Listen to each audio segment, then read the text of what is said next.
Sige nga, tingnan nga natin kung gaano kagaling ito si Idol. Idol, pasok! So pwede ba natin Opo. to i-hearing sa Senado? Pwede naman po natin i-hearing like we did before tungkol i-question po natin investigative techniques na. Ito yung sinasabi natin na ano, ginagawang extension ng Raffy Tulfo in action yung Senado. Bakit kaya ginagawa nila ito? Sa tingin ko may malaking plano to si Idol eh. Gusto niyang alam naman natin na hindi pwede itong ginagawa niya na may appearance siya or nagtatrabaho siya sa Raffy Tulfo in action. Pero ginagawa niya, bakit kaya? Siguro may malaking plano ito. Kaya yun ang alamin natin sa mga susunod na araw. So tingnan nga natin kung gaano kagagaling siya. Kasi ginagamit niya yung Raffy Tulfo in action para yung mga kaso na kunyari di kaya sa Raffy Tulfo ginagawa do, dinadala doon sa sa Senado. Nagiging nagagamit yung Senado para ma-force yung mga ibang witness dito na mag-appear sa programa kasi kung ayaw yung sumagot sa tawag namin sa Raffy Tulfo in action, sige, pupunta tayo sa Senado. Sige nga, tingnan nga natin kung gaano siya kagaling kung kunyari madala sa Senado yung mga kaso niya. Ating PNP. Investigative Although- techniques, yes. Attorney Garrett. Ito, investigative technique daw ng PNP. Kailangan yung, siguro, ulitin natin pag magdala ka ng mag-hearing ka doon sa Senado kadalasan yan in aid of legislation. No? Yun lang ang sa pagkakaalam ko na purpose. So, dito dapat may alam siya, no? May dapat kung na madala man doon sa Senado, nakagawa siya ng resolution para dalhin doon sa Senado, dapat handa rin siya. Handa rin siya sa kung ano man yung mga gusto niya mabago sa batas. Kasi yun ang alam natin, di ba? Siguro may i-amend siya sa batas, sa PNP law. So, yun lang siguro. Yes po, Senator. Magandang hapon po. Kasama sa paimbestigahan natin, itong yung investigative technique ng mga pulis, isama. Mr. Chair, excuse me. Go ahead. Gano'n pa po kahaba itong presentation nyo kasi gigil na. Nag-hearing siya, yan ang ayaw natin eh. Di ba sinasabi na natin na hindi siya nakikinig. So nag-present pa yung taga PNP pero ayaw niya makinig. So kasi alam niya daw.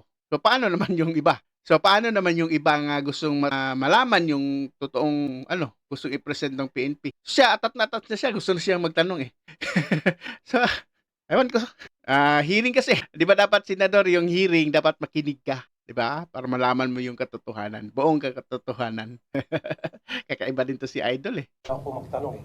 Would that take another 10-15 minutes? Maybe less, sir. Bilisan ko na lang, sir. Natin. Okay. Ayun, pinutol na lang, no? Pinutol na lang ni Senator Bato para makapagtanong siya. Excited masyado eh. Tingnan natin baka may maganda siyang masabi. Now, when you were asking Major De Castro to provide a DNA of his hair or hair strand, and he said no. Tama? And you stop right there. Tama. Dapat kasi sa mga lalo na pag wala na sa scene of the crime, pag lahat ng ebidensya na kukunin mo, kaya nga yung yung sa ihi, mga DNA, kailangan talaga yan ng yung consent, no? Consent ng or else magiging yan, illegally obtained na evidence. So walang walang value kumbaga. Naman, karapatan niyong tumanggi. Ba't niyo po ginamit yung common sense ninyo? Nandun naman siya nakahiga, kung saan siya higa. Sana man isa sa inyo, nilinis yung kama, yung unan, kumuha ng hairstand doon, kinuha yung kanyang sukla, o pagkatapos niya maligo, tiningnan yung banyo, kumuha ng buhok niya, sigurado ako, siyempre, may nalalagas na buhok yan pag naliligo siya. O sigurado ako, pag natutulog siya, dyan sa unan niya, may mga buhok dyan. Doon lang kayo sana kumulekta. Sigurado ako pagka yung mga yung mga idol nito. Yung mga idol nito, palakpakan yan, no? Wow, galing talaga ni Idol. Siya lang nakapag-isip ng ganyan. Hey, mali, no? Bawal talaga yung ganyan. Kukunin mo lang yun kung sa yung yung mga magiging ebidensya mo kunyari. Ay, hindi talaga. Pwede yan gawin. Pwede yan siyang gawin, pero bawal. Illegal. So, ikaw, no? Kalahat ng mga, kung sino man yung pulis na gagawa niyan, tiyak na magiging ano, pwedeng kasuhan, no? Andito tayo sa Senado para gumawa tayo ng batas, pero andito yung tao na gustong mag-hear, siguro baguhin ang batas, pero mali naman yung ano, nasa isip, yung common sense na iniisip niya. So common sense, no? Pero mali talaga. Ewan ko kung ano talaga, baka may mabago pa siya dito sa batas. Pero pagkakalam ko yung mga batas sa PNP, investigative technique ng PNP, puro magagaling yung mga andyan, no? Sa simula pa yan, ilang years na yung investigative technique ng PNP na yan, andyan na yan hanggang napatong-patong na yun, na-revise na yan. May manual PNP manuals na yan. So, ilang beses na yan, pinaka ano yan parang evolving yung ano PNP manual na yan. So updated talaga yan. So alam na nila lahat ng mga brain diyan sa ano.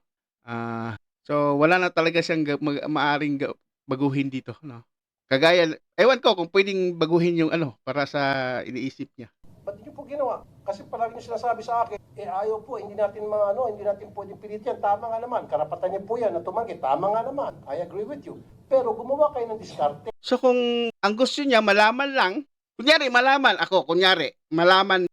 ako yung gusto niyong kunan ng DNA evidence. Tapos kung malaman ko nga kinunan niyo pala ako ng DNA evidence, lagot kayo sa akin. Ganun naman yan, Sen, di ba? Common sense. Yung kape na ininuman niya. Ito. Kasi nagpapaliwanag yung pulis dito na gagawin na nga daw sana nila yon kasi may uminom ng kape, no? Tapos ngayon, ini-insist na naman, kape, tapos yung hair strand man yung nakuha sa sasakyan. Parang gusto niyang ibig sabihin niya na hindi po pwede kasi kape at saka hair strand. DNA evidence yun eh. Akala ko handa to si Senator, pinaghandaan niya yung mga kaso niya na i-hear niya diyan sa Senado. Kasi galit na galit ito siya pag may resource speaker sila na hindi makapagsagot kasi hindi nakapaghandaan. Galit na galit ito pero siya mismo hindi hata pinaghandaan. Anong ebidensya po nakuha niyo sa sasakyan? Di ba hair strand? Hair strand, coffee. Kung paano. Makinig kayo, hindi ako pulis ha. Kayo ang Akala ko kasi, narinig ko to dati sa Rafi Tulfo in action mismo, na ito na common sense kunyari niya, plano niya, pagka kukunan lang, basta lang, kukuha lang basta makuha lang ng DNA evidence. Akala ko, na-advise na siya mismo ng mga abogado niya. Ang dami niyang abogado. Akala ko na-advise na siya. Pero, I wonder, bakit hindi siya walang nagbago sa arguments niya dahil tungkol diyan sa DNA evidence. Ang hirap kasi kapag marami kang abogado pero mas magaling ka naman nasa isip mo na mas magaling ka pa sa mga abogado mo, wala pa rin, di ba? Useless pa rin. Wala pa rin. So, ang gusto lang siguro niya dito, gusto lang palabasin ng idol natin, may kapangyarihan siya na yung mga kaso na galing sa Rafi Tulfo in action ay pwede niyang dalhin doon sa Senado. So kaya kung sino man yung pinapatawag niya diyan sa Rafi Tulfo in action, kailangan sagutin niyo, 'di ba? Para hindi na kayo mapatawag doon sa Senado. Yun lang naman siguro ang gusto niyang gawin dito mapakita yung power niya.